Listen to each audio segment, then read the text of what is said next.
Mimi nataka niwataje kwa majina. Kwanza huyo mzee Mazinge, mhadhiri mkongwe, tunampenda kwa ajili ya dini, amefanya kazi kubwa kwa ajili ya dini, amefika sehemu mbalimbali kwa ajili ya kutangaza Uislamu nchi mbalimbali, lakini nchi hii ya Maka alikozaliwa bwana mkubwa Mtume Muhammad ambaye ndio asisi wa Uislamu hapa hajafika.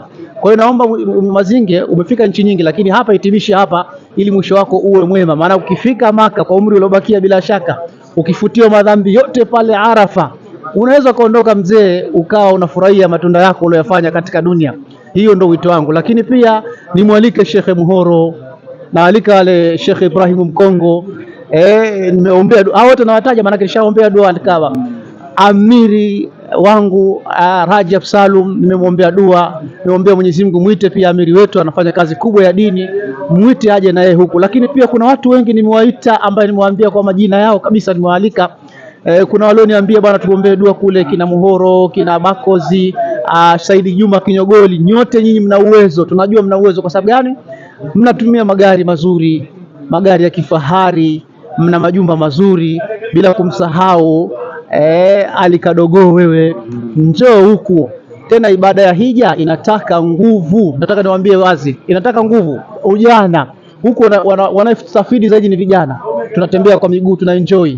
Maana ukiwa mzee unatishwa kwenye gari la wagonjwa, unatembea yani hauenjoy katika mji wa Maka, lakini vijana wenye nguvu zao wanaenjoy kwa sababu wanatembea, wanaonyeshwa hapa ndo kadha, hapa ndo kadha. Kwa nyinyi ambao mna nguvu, kina Saidi Juma Kinyogoli, msemaji wa hadhiri Tanzania, lakini pia kina Bakozi, lakini pia maamiri kina Sheikh Hudi, wote nimekuombeeni dua.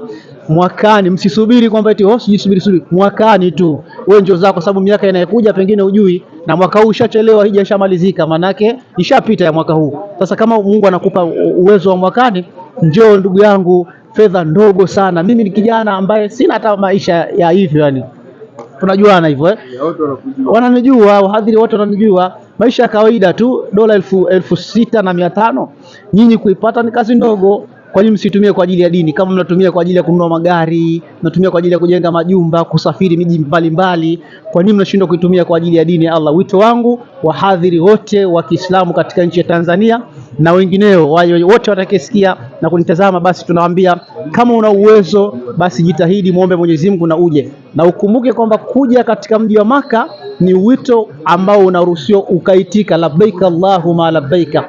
Unaweza ukawa na pesa alafu ukaoje una mgumu sana, lakini hakuna kitu ambacho kinasaidia, yani kadari huwa inaondoshwa na dua. Sisi tushakuombeeni dua.